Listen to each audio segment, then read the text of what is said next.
దయచేసి గమనించాలి ఫ్రెండ్స్, నరకము అనేది నీ కొరకు నా కొరకు కాదండి. దేవుడు సృష్టించింది సైతాను కొరకు.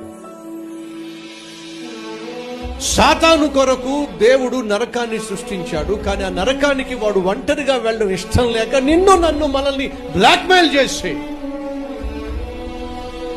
పాపంలోకి త్రోసేసి పాపానికి బందీలుగా చేసేసి మూకుమ్మడిగా మన అందరినీ కూడా వాడితో పాటు నరకాన్ని తీసుకెళ్ళాలి అనేది సైతాను అన్నాగం.